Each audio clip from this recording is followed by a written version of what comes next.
എനിക്കൊരു കുഞ്ഞ് പറഞ്ഞാലും എന്റെ ആദ്യത്തെ കുഞ്ഞ് എന്റെ സച്ചേട്ടനാ. അവസാനം കാത്തിരുന്ന് ചന്ദ്രമതിയുടെ അവസരം വന്നിരിക്കുകയാണ്. അങ്ങനെ എല്ലാവരും പറയും ചന്ദ്രയോട്, നീ പറയും ഇവരെ പറ്റിയിട്ട്, ഞങ്ങളെല്ലാവരും പറഞ്ഞില്ലേ എന്നിങ്ങനെ പറയട്ടോ. അപ്പോൾ ചന്ദ്ര പറയും, എനിക്ക് ഇവരെ പറ്റിയിട്ട് പറയാൻ എന്തുട്ടുള്ളത് എന്നിങ്ങനെ ചോദിക്കും. അപ്പോൾ സച്ചി പറയും, അമ്മയ്ക്ക് എന്താ ഞങ്ങളെ പറ്റി പറയാനുള്ളതെന്ന് ഞങ്ങൾ തന്നെ പറഞ്ഞു തരാമെന്ന് ഇങ്ങനെ പറയട്ടോ. അതൊന്നും വേണ്ട, ചന്ദ്ര തന്നെ പറയട്ടെ എന്നിങ്ങനെ പറയും.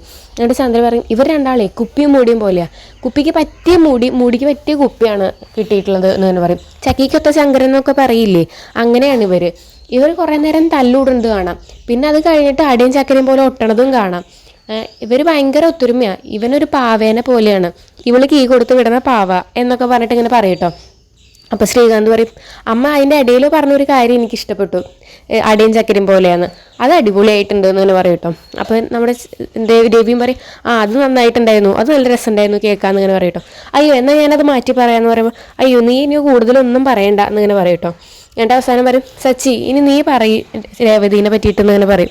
അപ്പോൾ സച്ചി പറയും, ഞാൻ പണ്ട് അച്ഛമ്മയുടെ വീട്ടിലായിരുന്ന സമയത്ത് ഞാൻ ഭയങ്കര ഹാപ്പിയിലാണ് ജീവിച്ചിരുന്നത്. പിന്നെയും തിരിച്ച് ഇവിടേക്ക് എത്തിയപ്പോൾ ഞാനിവിടുത്തെ മേശയും കസേരയും പോലെയായി. ഞാനിവിടെ ജീവിക്കുന്നുണ്ടോ ചോദിച്ചാൽ ജീവിക്കുന്നുണ്ട്.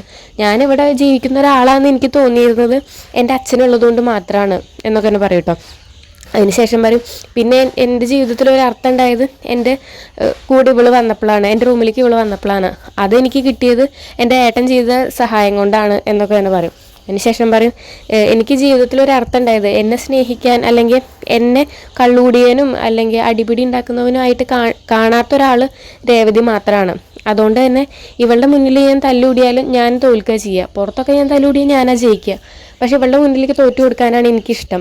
കാരണം ബാക്കിയുള്ളവർ എന്നെ വടിയും ആയുധങ്ങളും വെച്ചിട്ട് തല്ലുമ്പോൾ ഇവളെന്നെ വാക്കുകളോണ്ടാണ് എന്നെ നോയിപ്പിച്ചിരുന്നത് എന്നൊക്കെ പറയും. എന്നെ നന്നാക്കിയിട്ടുണ്ടെങ്കിൽ അത് ഇവളുടെ മിടുക്കല്ല, ഞാൻ ഇവൾക്ക് വേണ്ടിയിട്ട് നന്നായതാണ് എന്നൊക്കെ അങ്ങനെ പറയും കേട്ടോ. അതിനുശേഷം രേവതിയോട് പറയും, രേവതിന് നീ പറയും എന്നിങ്ങനെ പറയും കേട്ടോ. അപ്പോൾ രേവതി പറയും, അമ്മ പറഞ്ഞ പോലെ സച്ചേട്ടൻ പാവയൊന്നുമല്ല, പക്ഷേ സച്ചേട്ടൻ്റെ മനസ്സ് നല്ലതാണ്, എല്ലാവരും സ്നേഹിക്കാനുള്ള മനസ്സുണ്ട്. സച്ചേട്ടൻ ആരൊക്കെ സ്നേഹിക്കുന്നുണ്ടോ അവരൊക്കെ എന്ത് പ്രശ്നം വന്നാലും സച്ചേട്ടൻ കൂടെ തന്നെ ഉണ്ടാവും, അവരെന്നൊന്നും ഒരിക്കലും കൈവിടില്ല. പിന്നെ കുഞ്ഞുങ്ങളുടെ മനസ്സാണ് സച്ചേട്ടന്. എനിക്കൊരു കുഞ്ഞ് ഇനി ഉണ്ടാവുകയാണെങ്കിൽ എൻ്റെ ആദ്യത്തെ കുട്ടി സച്ചേട്ടൻ തന്നെയാവും എന്നൊക്കെ തന്നെ പറയട്ടോ.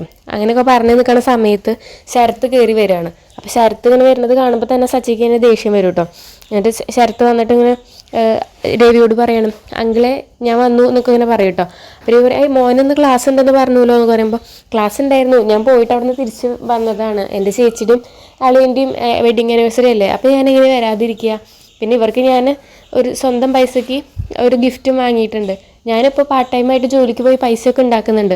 ആ പൈസയ്ക്ക് തന്നെ എനിക്ക് ഇവർക്ക് വാങ്ങി കൊടുക്കണം എന്ന് ആഗ്രഹം ഉണ്ടായിരുന്നു. പിന്നെ എൻ്റെ കൈ കൊണ്ട് തന്നെ കൊടുക്കണം എന്ന് എനിക്ക് ആഗ്രഹം ഉണ്ടായിരുന്നു. അതുകൊണ്ടാണ് ഞാൻ നമ്മുടെ കയ്യിലൊന്നും കൊടുത്തേക്കാതിരുന്നത് എന്നിങ്ങനെ പറയട്ടോ. അപ്പോൾ രവി പറയും, ആണുങ്ങളായി ഇങ്ങനെ വേണം, നല്ല കുട്ടി, സ്വന്തം അധ്വാനിച്ച് സ്വന്തം കയ്യിൽ നിൽക്കാനൊക്കെ നിനക്ക് തോന്നുന്നുണ്ടല്ലോ എന്നൊക്കെ തന്നെ പറയട്ടോ. എന്നിട്ട് സച്ചിക്ക് രേവതിക്ക് ഡ്രസ്സ് കൊടുക്കുകയാണ്. അപ്പോൾ സച്ചി ഇങ്ങനെ ആദ്യം ദേഷ്യം പിടിച്ച് നിൽക്കുമെങ്കിലും പെട്ടെന്ന് സച്ചി അഭിനയിക്കാൻ തുടങ്ങും കേട്ടോ. അയ്യോ ഇത് നീ ഞങ്ങൾക്ക് വേണ്ടി വാങ്ങിയതാണോ, വാങ്ങി രേവതി എന്നിട്ട് രേവതിക്കും സച്ചിയുടെ എടുക്കുകയാണ്. അതിന് ശേഷം സച്ചി വേഗം തന്നെ ഇത് ഇപ്പം തന്നെ ഇട്ടോക്കട്ടെ എന്നൊക്കെ പറയും കേട്ടോ.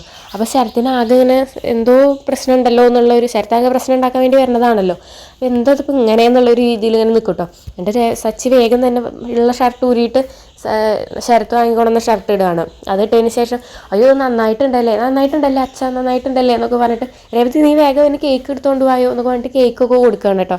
അതൊക്കെയാണ് ഇന്നത്തെ ഒരു എപ്പിസോഡിൽ. അപ്പോൾ നിങ്ങൾക്ക് എൻ്റെ വീഡിയോ ഇഷ്ടമാവുകയാണെങ്കിൽ ലൈക്ക് ചെയ്യുക, ഷെയർ ചെയ്യുക, സബ്സ്ക്രൈബ് ചെയ്യുക, സപ്പോർട്ട് ചെയ്യുക.